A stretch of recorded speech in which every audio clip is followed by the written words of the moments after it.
everyone, it's Alicia here on our channel We to 3, back for another Trying to Conceive update. Now, last week on my update, I had not yet ovulated. I believe it was cycle day 13.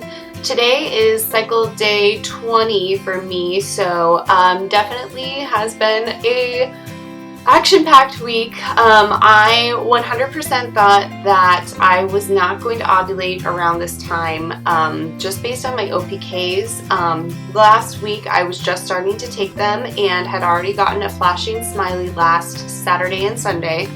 And the flashing smiley continued for the next like 3 days after that. I had finally a solid smiley, which for those of you that don't use them, the clear blue OPK digital ones, the advanced ones, give you a open circle when it's just nothing negative. A flashing smiley when you're getting close means that you're like getting high fertility, and then your peak time is when it gives you a solid smiley. So I got a solid smiley on the CD16, and unfortunately my OPKs in general weren't actually that positive. I will insert a picture now.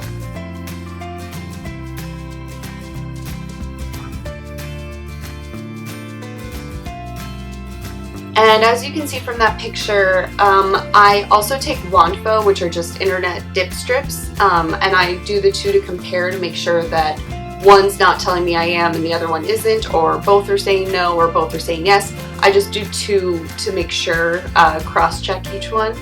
And as you can see, none of them are actually truly very positive. CD16 on the Wandfo is the closest that my OPKs got last week, which definitely had me freaked out, because then, as you can see, after the 16th, they start to wane again, which is actually normal for actual ovulation, but usually for actual ovulation you will have gotten an actual solid, like, positive on both of those OPKs beforehand. So I started to freak out a little bit. It's definitely something that I was not prepared for. I was more prepared for what happened last cycle, which was that my ovulation predictors were just like solidly positive for way too long. So like I said, last week I kind of freaked out. And then I watched my temperatures, which are the final, like, what you watch to see if you've actually ovulated. And my temperature went up on the 18th and then has stayed up since. And today, like I said, is cycle day 20. So that's 3 solid days of upward temperatures, which is enough for me and for Fertility Friend to classify cycle day 17 as my ovulation date. I am super excited that it's actually happened, because, like I said, when I first was looking at it, it seemed like I was not going to ovulate, or I was going to ovulate late, or my body was going to do that thing it does where it essentially like says I'm going to ovulate and then backs off and doesn't. That could still technically happen if my temperatures start to go back down and have like kind of an up and down trend. That would be more descriptive of an anovulatory cycle. However, the way that they've been going up, and I'll insert a picture of my chart here,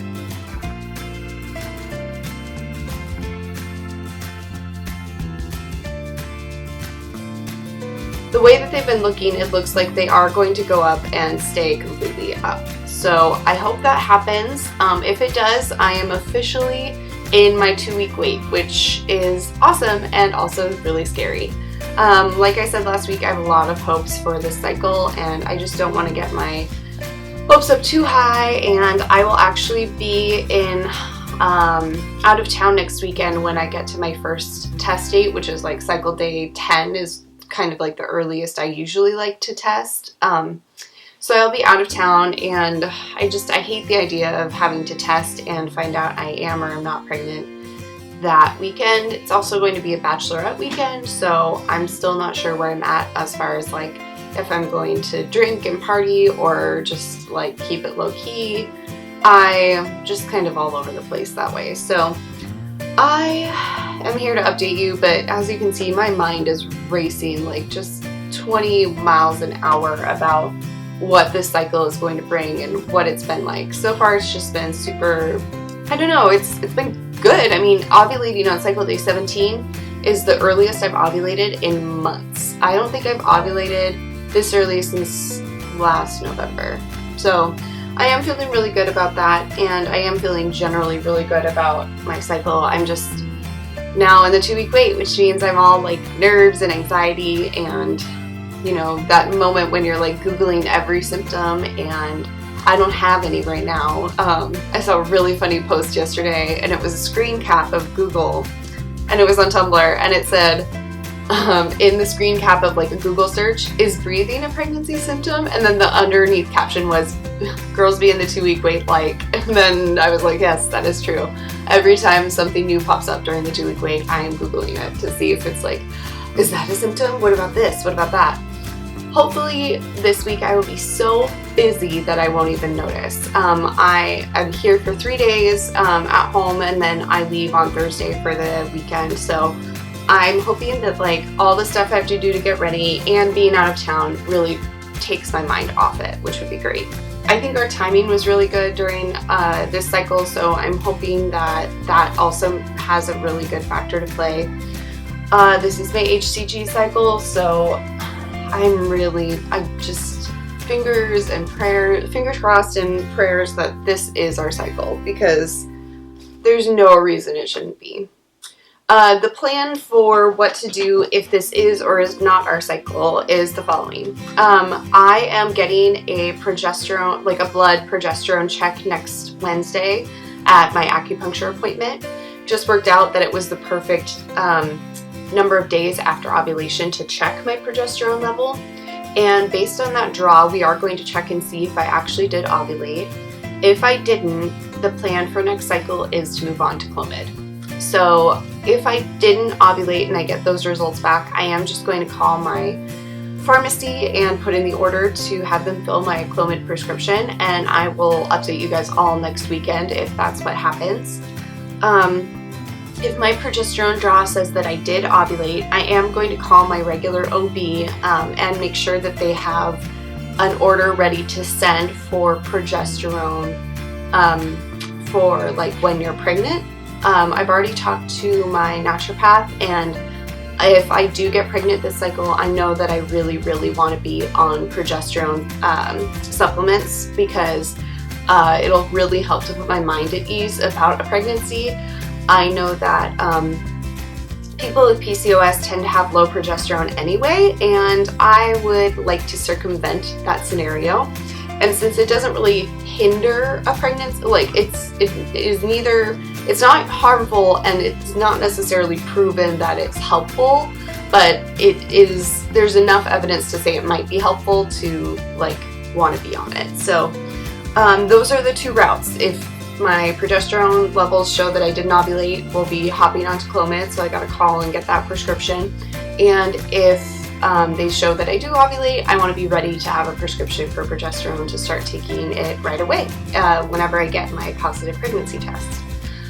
Like I said, we'll be testing on cycle day, or 10 DPO, so that will be a week from today, next Sunday. And if I don't get any positive result, I will check again on cycle day, probably 12 and 14, unless ant flow arrives. I have been having 10-day luteal phases, so I am expecting that if I get a negative on Sunday next week, that I will end up with having ant flow arrive either that day or the next day.